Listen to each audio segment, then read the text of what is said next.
À 20 km seulement de la côte est américaine, sur l'une des routes maritimes les plus fréquentées de la planète, un balai de dauphins et de baleines.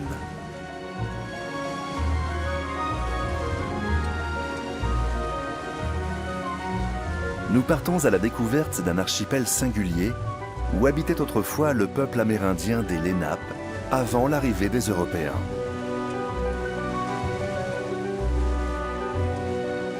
Comment a évolué l'environnement? Quels sont les effets du réchauffement climatique et de l'élévation du niveau des mers? C'est par l'eau que nous allons aborder ces îles méconnues, dotées d'une flore et d'une faune uniques.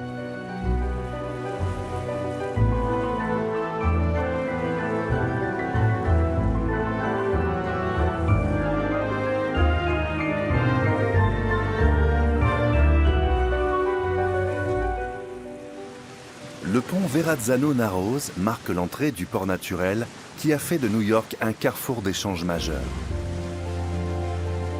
Il tient son nom de l'explorateur florentin Giovanni da Verrazzano.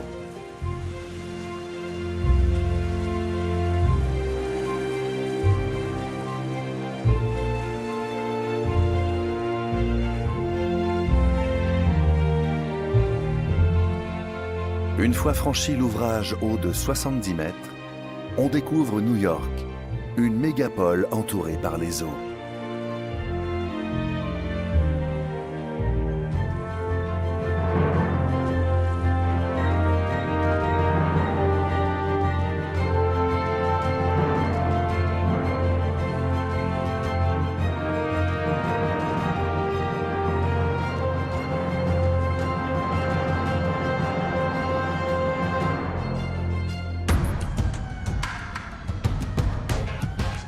Métropole effervescente, New York compte plus de 8 millions d'habitants. On imagine mal ici la présence d'une faune et d'une flore. Et pourtant...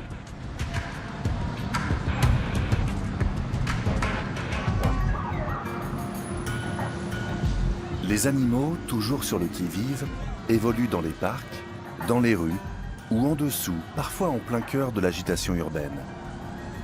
Le plus souvent, ils passent inaperçus.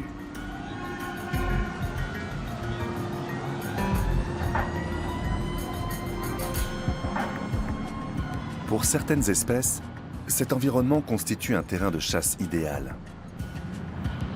D'autres se délectent de tonnes de déchets jetés par les habitants.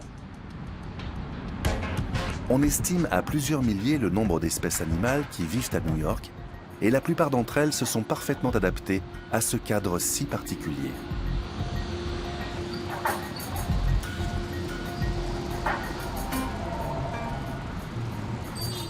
Les espaces verts comme Central Park offrent un milieu de vie plus naturel pour les écureuils, mais aussi pour des centaines d'oiseaux migrateurs. Ils font étape avant de rejoindre leur quartier d'hiver ou d'été et trouvent ici des insectes indispensables à leur survie.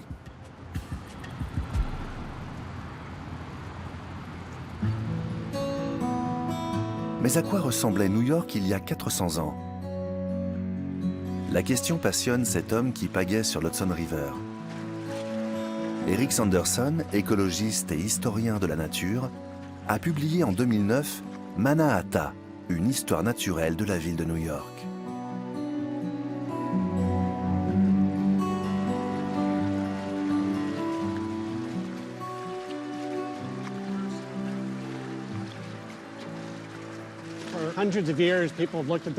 Ça fait des siècles que l'humanité considère ce fleuve comme un moyen de transport. Moi, j'y vois un habitat naturel, grouillant de vie en constante métamorphose. Ça vaut pour l'eau, mais aussi pour la forêt à terre. Bienvenue à Mannahatta, l'île aux nombreuses collines. On se trouve à la pointe nord, l'une des zones les plus vertes de Manhattan. C'est l'un des rares endroits où l'on peut encore aujourd'hui se faire une idée de ce qu'était l'île à l'arrivée de Henry Hudson il y a 400 ans. Lorsque l'explorateur anglais accoste ici en 1609, il découvre une vaste forêt très dense. Les colonisateurs européens qui arrivent à sa suite chassent les membres du peuple autochtone des Lénape pour s'approprier l'île. Plus tard, ils font sauter ces reliefs rocheux à l'explosif pour bâtir la ville phare de la modernité.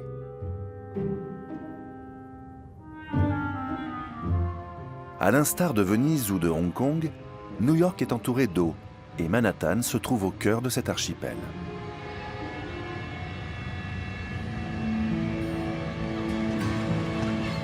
Avec une superficie de près de 60 km², cette île est le berceau des États-Unis actuels.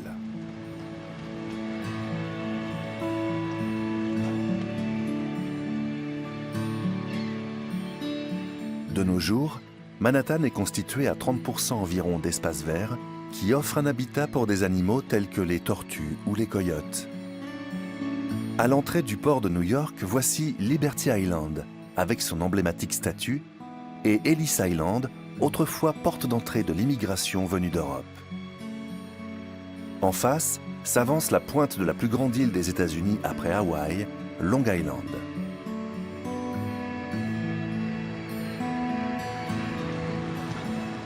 À l'ouest, Staten Island, qui n'est accessible que par ses célèbres ferries oranges.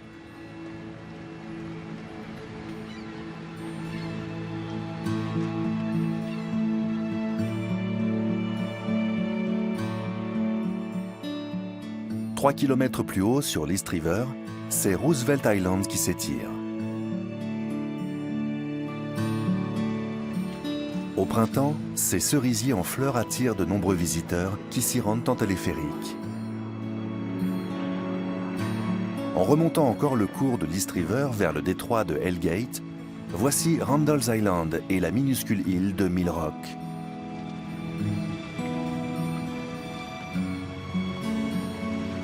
Hell Gate, littéralement la porte de l'enfer, était autrefois un détroit au courant redoutable. Plus d'1 millier de navires se sont fracassés sur ces écueils. Au XIXe siècle, on a fini par dégager à l'explosif ces hauts fonds rocheux. Au nord du chenal, enfin, South Brother et North Brother Island, deux îles inhabitées, abritent une diversité exceptionnelle d'espèces aviaires.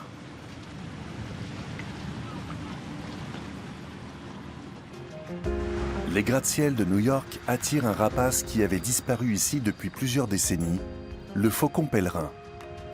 Au milieu de ces canyons urbains, il est comme dans son environnement naturel. Chris Nadareski, employé par les services municipaux de la protection de l'environnement, est biologiste et acrobate à l'occasion. Là, c'est les sacs dépliables pour transporter les oisillons. J'ai aussi du matériel d'escalade, notamment ce baudrier pour grimper sur les rebords des fenêtres ou les poutres des ponts. Le faucon pèlerin est l'un des oiseaux les plus rapides au monde. Il s'installe habituellement sur des falaises où il se contente d'assembler un nid sommaire pour ses œufs. À défaut, les grands immeubles new-yorkais font parfaitement l'affaire. J'enlève les panneaux avec précaution. On entend un des faucons adultes. Les deux parents sont là. La mère est tout près du nid.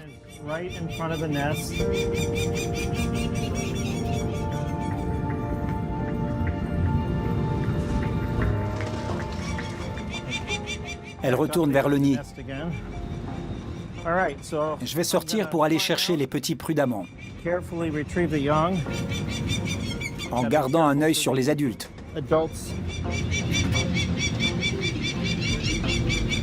Voilà 35 ans que Chris se dévoue corps et âme aux faucons de New York.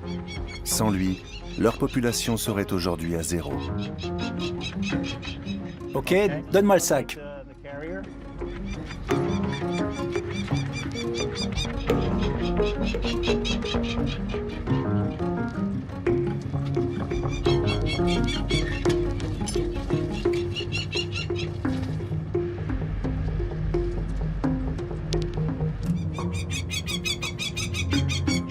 Un petit du nid. Il a l'air en bonne santé. Je le dépose dans le sac.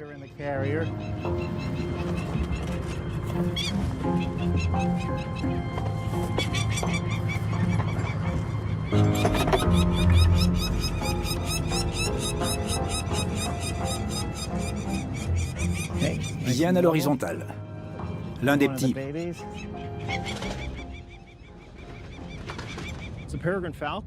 Même dans la jungle de béton et de verre d'une grande ville, le faucon pèlerin est capable de s'adapter et de s'épanouir. François Portman est un photographe animalier de renom. Suisse, installé à New York depuis plus de 30 ans, il parcourt quasi quotidiennement la ville en quête d'inspiration. Ses atouts, un œil affûté et une patience à toute épreuve. Il a ainsi immortalisé bon nombre des espèces qui peuplent la ville.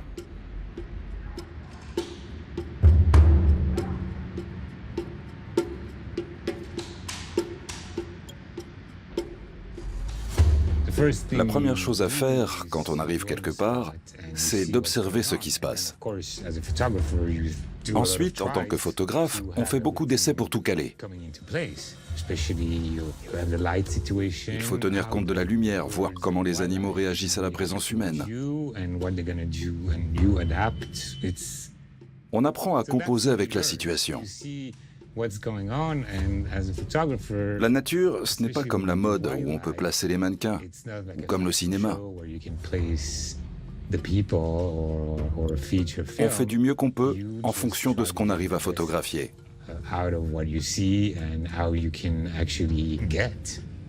Un jour, j'avais repéré un coyote dans le parc. J'ai emporté mon appareil avec le trépied et tout le matériel. C'était une photo difficile à prendre parce qu'il y avait beaucoup d'agitation autour. J'ai dû y passer 4 heures. Lui, bien sûr, ne faisait rien. Il attendait que le jour tombe pour partir à la chasse.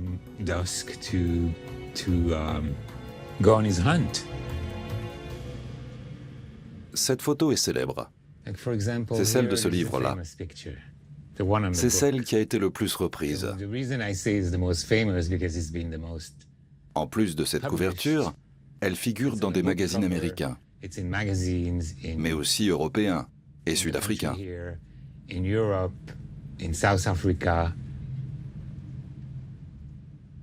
J'ai dû travailler à distance parce que je ne pouvais pas rester à côté du nid. L'oiseau ne venait pas. Un jour où j'installais mon appareil photo, la femelle a fondu sur moi pour me faire comprendre que j'étais trop près. J'ai tout laissé en plan et j'ai reculé. J'ai pris ces photos avec un téléobjectif. Avec le temps, on apprend à analyser les réactions des oiseaux ou des autres animaux et à anticiper ce qu'ils vont faire. S'adapter, c'est la clé.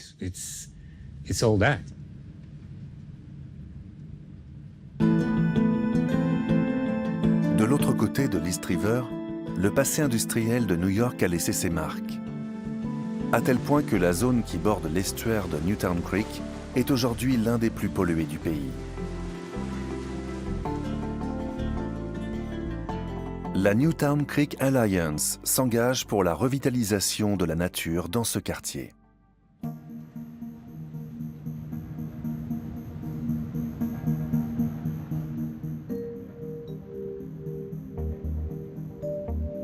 L'association a ses locaux dans ce bâtiment à toiture végétalisée. Nous y retrouvons Lisa Bloodgood. Sa mission, changer le visage de la zone industrielle environnante grâce aux plantes.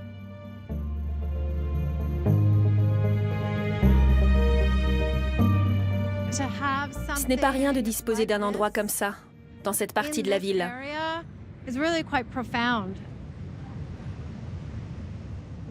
On se trouve au cœur de la plus vaste zone d'industrie lourde de New York.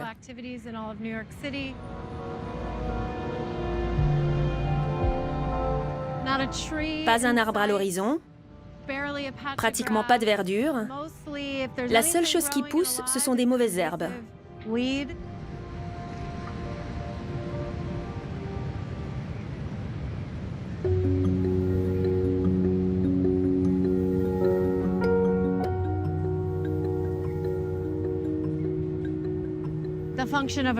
Le rôle d'une toiture végétalisée, c'est d'offrir un habitat.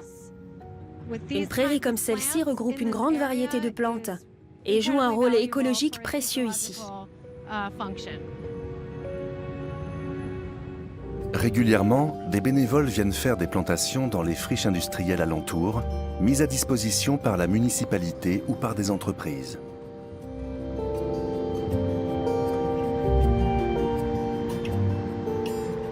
Les plantes, des variétés sauvages locales, sont soigneusement sélectionnées pour accueillir toutes sortes d'insectes.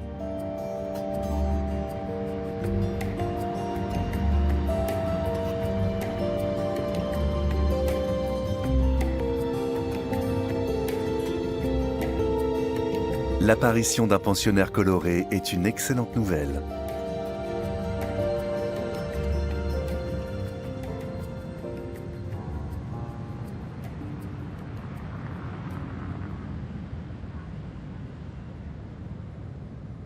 Le monarque est un papillon à part.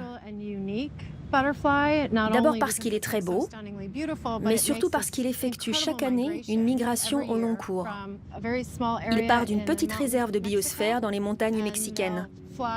Il remonte jusqu'au Canada et fait le chemin inverse à l'automne suivant. Sa population a terriblement décliné. Les chenilles des monarques se nourrissent exclusivement de cette plante très particulière, les asclépiades. On l'a fait pousser ici exprès pour que les monarques interrompent leur course, en espérant qu'ils pondront des œufs sur la plante. Il y en a un peu partout ici. 80% de ces papillons ont disparu, et c'est essentiellement parce qu'il n'y avait plus d'habitat pour les accueillir. C'est pour ça que ces plantes occupent une place de choix ici. Comme elles se font rares dans la nature, on s'efforce d'en planter le plus possible.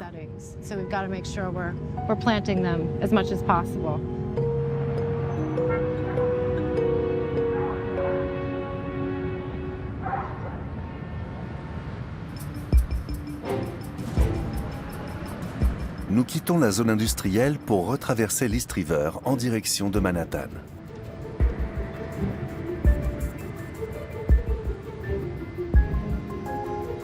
Ici, la faune et la flore s'adaptent de mieux en mieux à leur environnement urbain.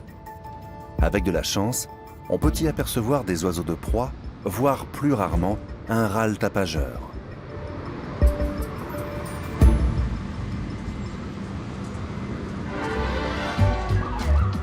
François, le photographe, repart en expédition.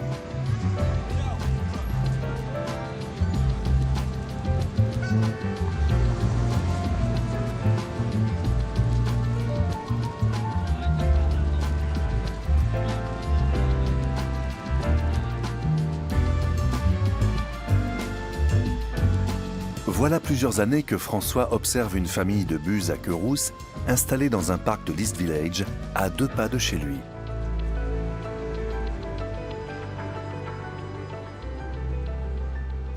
Depuis que j'ai commencé à me passionner pour les oiseaux, il y a une douzaine d'années, ils sont ma raison de me lever le matin.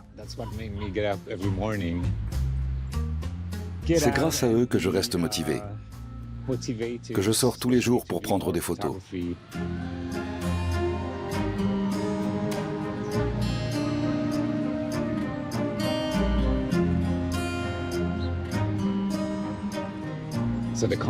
Je suis particulièrement intéressé par les contrastes. J'ai envie de les saisir dans mes photos, de les montrer.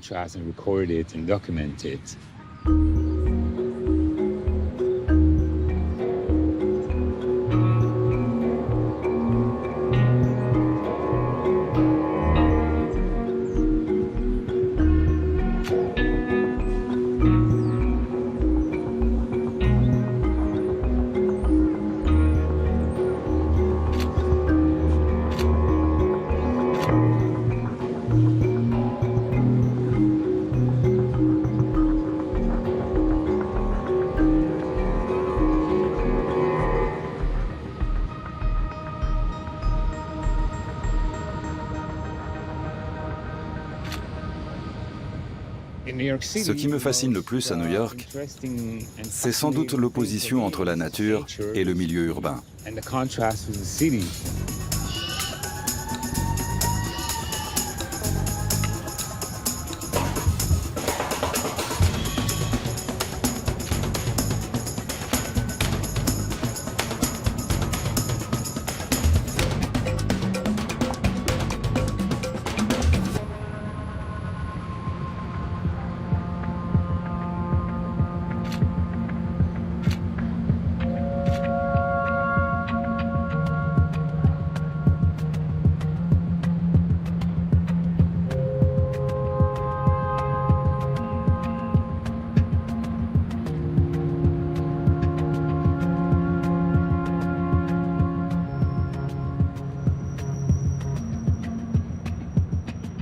Le parc de Tompkins Square est un terrain de chasse de premier choix pour les buses, dans une ville où le rat est l'animal le plus courant.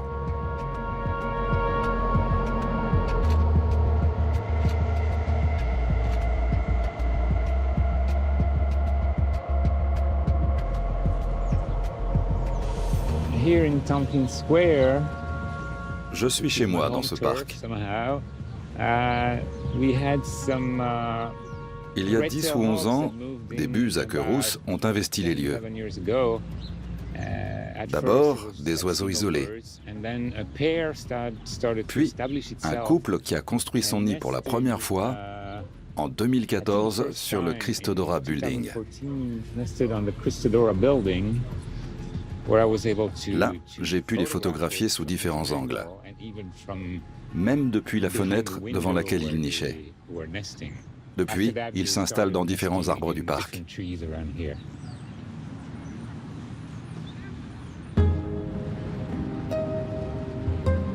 Retour chez les faucons pèlerins, un peu plus au sud dans Manhattan. La femelle appelle ses petits.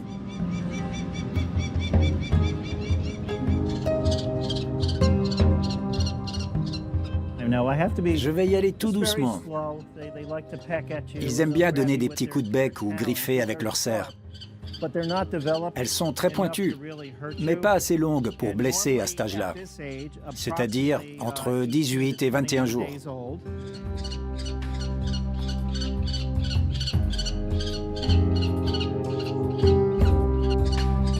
Avant de les baguer, Chris examine les oisillons. Celui-ci lui semble être en parfaite santé.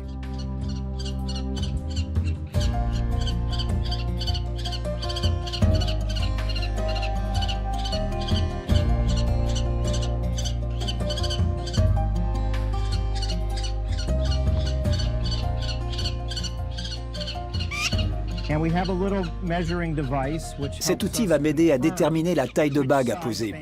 Il y en a deux possibles. Elles sont fournies par l'organisme américain de préservation de la faune. Barbara note le numéro de bague et ensuite on va le communiquer au laboratoire fédéral de bagage des oiseaux.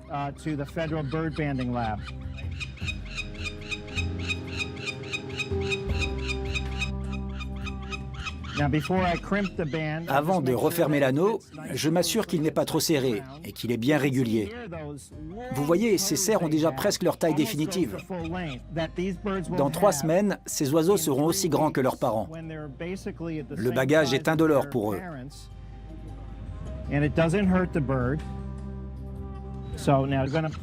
Je vais lui mettre une seconde bague. On pourra observer ce faucon à distance avec des jumelles ou un télescope. À New York, on a des oiseaux qui ont vécu comme ça 20 ans bagués, sans que ça pose de problème. La grande difficulté pour eux, c'est généralement leur premier vol. Pour ce petit, ce sera dans 3 semaines environ. Grâce à ce marquage, il sera possible de savoir si les faucons pèlerins restent à New York. Selon la force du vent, il faut parfois une journée entière pour gagner Sheepshead Bay par bateau à voile. Le quartier est bien sûr accessible par le métro, mais sur l'eau, on visualise mieux à quel point New York est cerné par la mer.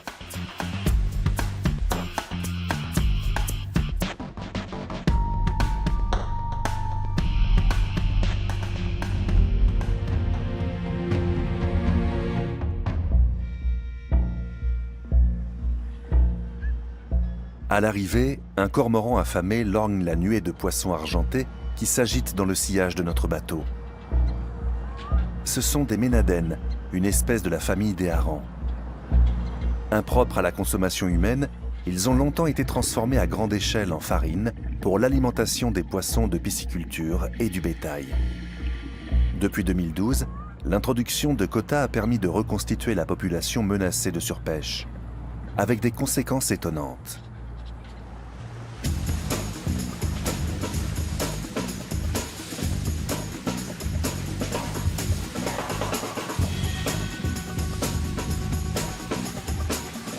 À quelques kilomètres de la côte, des dauphins nous escortent.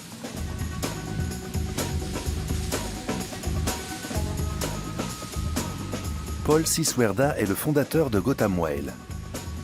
Pour recenser les baleines présentes aux abords de New York, son organisation fait appel à des bénévoles. Le nom du programme, Citizen Science, la science citoyenne. J'ai créé Gotham Whale quand j'ai pris ma retraite de l'aquarium de New York. Ici, pour observer des baleines et des dauphins, il faut sortir en mer et attendre qu'ils veuillent bien se montrer. C'est formidable de pouvoir les admirer si près de la ville.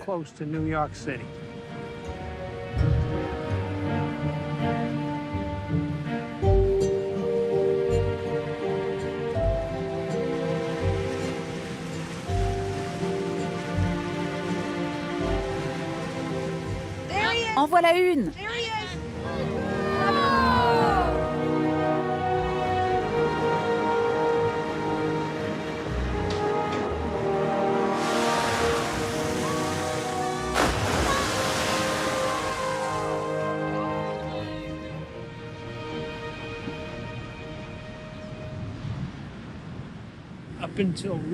Jusqu'à une date récente, l'eau n'était pas assez propre pour qu'une population de poissons s'y maintienne. Mais ils sont de retour à présent et ça fait de la nourriture pour les baleines.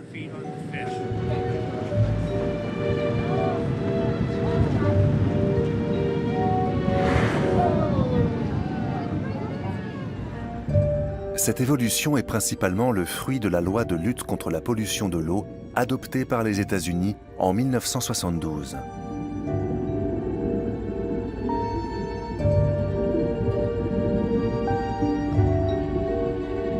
Près d'un demi-siècle plus tard, l'alimentation des baleines est assurée.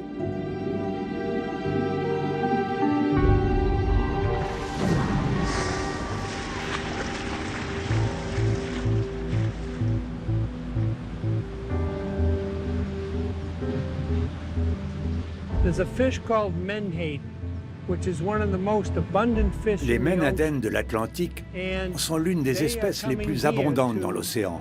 Ils viennent ici pour se nourrir parce que les nutriments charriés par l'Hudson River permettent la prolifération du plancton et des algues dont raffolent les poissons.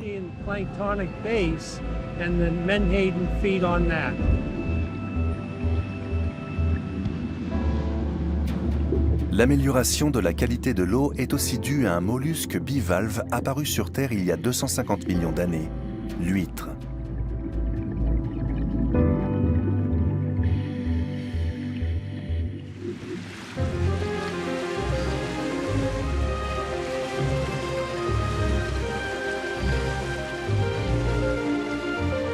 Retour à Brooklyn en longeant Coney Island et un petit tronçon des 800 km de côte de New York.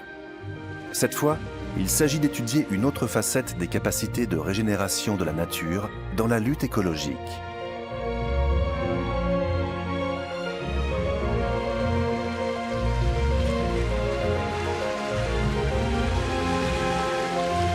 En remontant le canal Buttermilk, nous prenons la direction du parc de Brooklyn Bridge.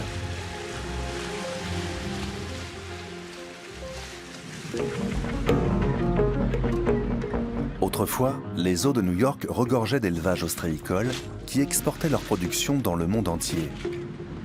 Vectrices de maladies, malmenées par les aménagements portuaires et par la pollution, les huîtres new-yorkaises sont peu à peu devenues impropres à la consommation. Les restaurants s'approvisionnent aujourd'hui à la pointe est de Long Island ou sur la côte ouest américaine. Yeah, just jump back to on the computer.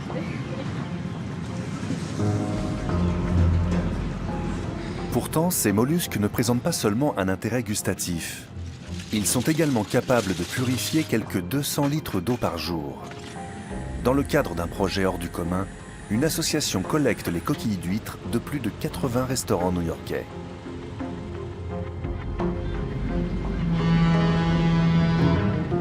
Pete Malinowski est fils d'ostréiculteur et l'un des fondateurs du Billion Oyster Project, le projet 1 milliard d'huîtres. Tout a commencé sur Governor's Island, où Pete enseigne l'aquaculture à la Harbor School. Avec le directeur de l'école, il a eu l'idée d'utiliser les huîtres pour nettoyer les eaux new-yorkaises.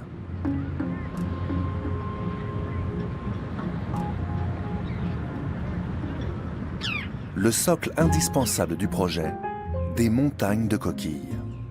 Car les juvéniles ont besoin d'un support pour se fixer.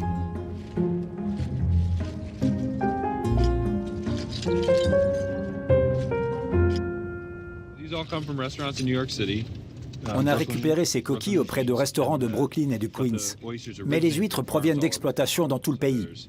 Ce sont des huîtres creuses du Pacifique, la variété la plus commune dans le monde. On les laisse se purifier pendant 1 an à l'air libre avant de les remettre dans l'eau du port. C'est important, il ne faudrait pas introduire des organismes pathogènes venus d'ailleurs.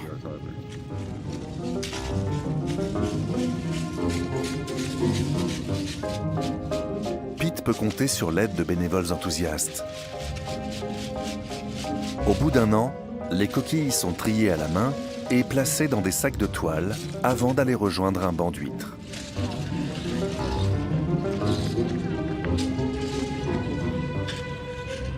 Le port de New York représente une surface de plus de 80 000 hectares. Imaginez une forêt de cette taille dont on aurait arraché tous les arbres. Il n'en resterait qu'un sol nu. Nous, on essaye de rebâtir un écosystème en 3 dimensions. Les bancs d'huîtres permettent de recréer certains services écologiques qui étaient assurés auparavant. Le récif d'huîtres filtre l'eau et héberge des centaines d'espèces tout en stabilisant le sol. C'est un biotope à lui tout seul.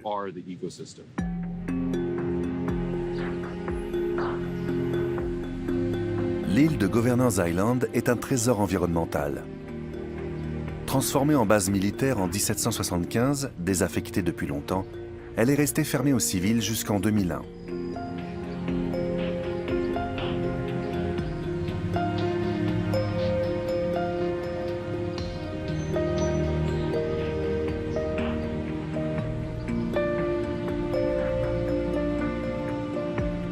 Aujourd'hui, on trouve ici certains des derniers espaces verts non habités de New York, mais accessibles aux visiteurs. Oiseaux, insectes et plantes ont investi les lieux. La Harbor School s'est installée sur l'île en 2010. Elle propose des cursus pluridisciplinaires autour de l'eau, allant du génie maritime à la biologie marine. Les appontements de l'île se prêtent bien aux activités de l'école, ainsi qu'au Billion Oyster Project. Avant de rejoindre leur emplacement définitif, les larves d'huîtres doivent être préparées. Rebecca Ressner est responsable de cette étape. On se trouve sur le quai écologique de Governor's Island, juste devant le labo. Le bâtiment est juste là. C'est l'un des nombreux sites qui nous servent de nurserie. On conserve ici des naissins, c'est-à-dire de jeunes huîtres qui vont servir ensuite dans le cadre d'un projet de recherche en partenariat avec les écoles. Voilà à quoi ça ressemble. Une fois que les huîtres seront dans des sacs, l'équipe pédagogique les apportera aux écoles partenaires pour qu'elles soient déployées partout dans le port.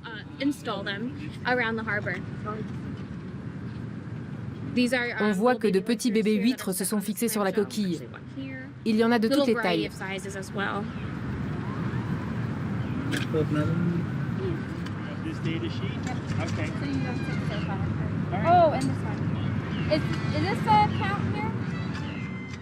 Avant cela, il a fallu nourrir les larves en laboratoire au moyen d'une solution d'algues élaborée par Rebecca. Le tout selon un protocole scientifique très strict.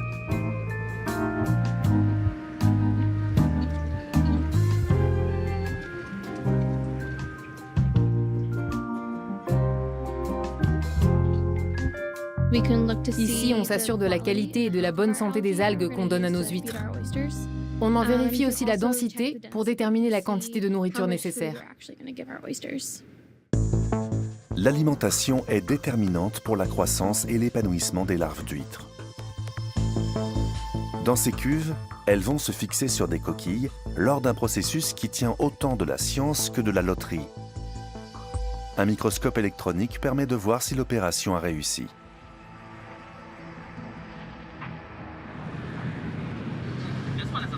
Lorsque les huîtres atteignent une taille suffisante, elles sont emballées à la main dans des filets. Mais cette méthode laborieuse a ses limites.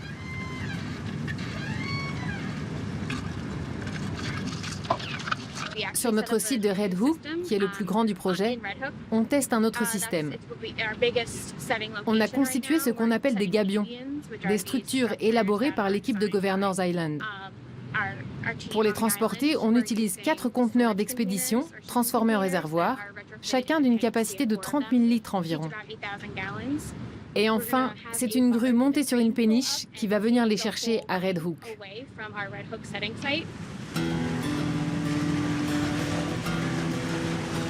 Le grand jour est arrivé. Pete et son équipe vont déposer à l'embouchure de la Bronx River les gigantesques bancs d'huîtres. 15 millions de mollusques.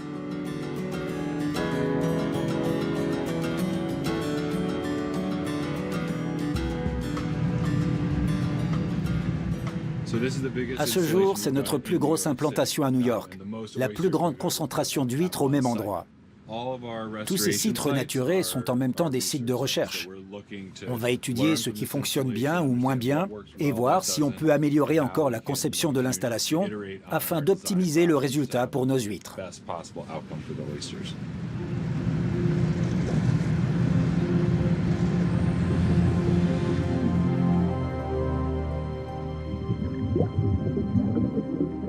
Les récifs d'huîtres ont permis une amélioration mesurable de la qualité de l'eau et contribué à la régénération de l'écosystème.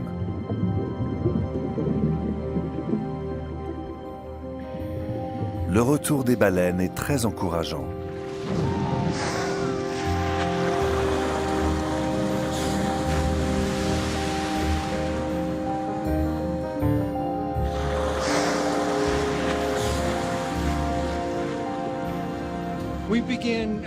Nos premières sorties à bord de l'American Princess remontent à 2011. Cette année-là, on a vu en tout et pour tout 5 baleines réparties sur 3 sorties. 5 pour toute la saison 2011. Maintenant, on en voit plusieurs centaines par an, autour de 300. Le chiffre n'a pas arrêté d'augmenter. Plusieurs associations, le long de l'Hudson River, s'engagent en faveur d'une eau plus propre.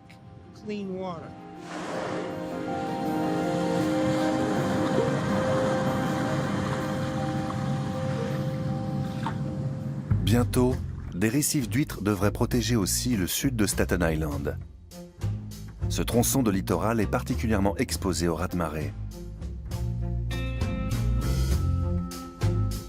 L'État de New York a demandé à Kate Orff, une architecte paysagiste, de réaliser une digue vivante de 3 km de long.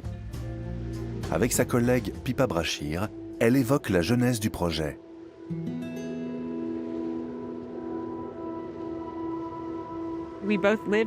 On a toutes les deux vécu le passage de l'ouragan Sandy et ses répercussions. Il a laissé beaucoup de traumatisme ici, même près de 10 ans plus tard. C'était il y a longtemps, mais je me souviens d'être venue ici après Sandy. En discutant avec les gens et en voyant les photos, j'ai compris combien la population avait peur. C'est une chose d'avoir une inondation chez soi, c'en est une autre de voir les maisons s'effondrer.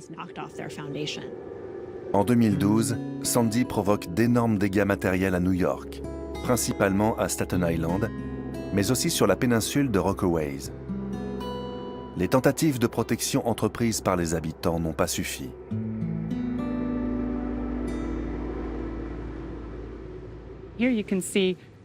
Ici, vous pouvez voir une mesure un peu désespérée. Une dune éphémère. Mais ce n'est pas en construisant des murs qu'on résoudra le problème, dans cet environnement dense et complexe. C'est une façon de repousser le problème, loin des yeux pour ne plus y penser. Je dirais même que ça émousse notre conscience du risque et notre capacité à y faire face ou à nous adapter. On peut bâtir des murs, mais ça n'empêchera pas la montée du niveau des mers. L'eau est une force puissante et il vaut mieux s'en faire inhalier.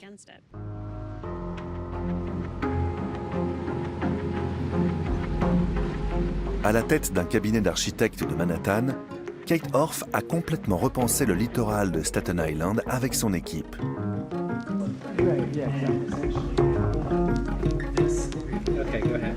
Son concept de digue vivante a remporté un concours organisé par le ministère américain du Logement et du Développement urbain pour faire face aux conséquences des ouragans et des raz-de-marée. Le projet repose sur des mesures du niveau de l'eau dans différentes conditions. Un modèle réduit permet de tester les paramètres en conditions réelles. Il ne s'agit pas d'une structure massive d'un seul tenant, mais d'un assemblage de modules en béton. Et les bancs d'huîtres y jouent un rôle essentiel.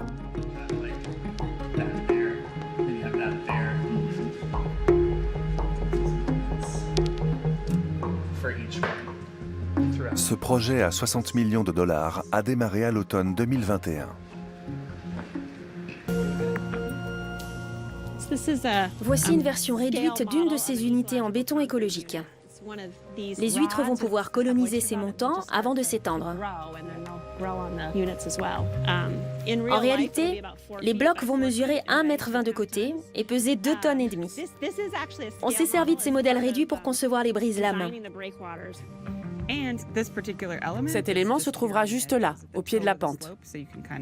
Ça vous donne une idée de l'échelle. La digue est divisée en segments et sera placée à 120 mètres environ au large de ces bouées.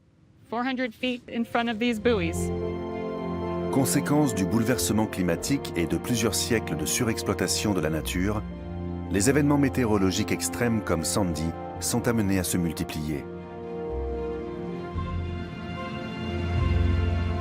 Cette incursion dans l'archipel de New York fait renaître l'espoir. Un changement de cap est encore possible, même s'il reste difficile de faire évoluer les consciences.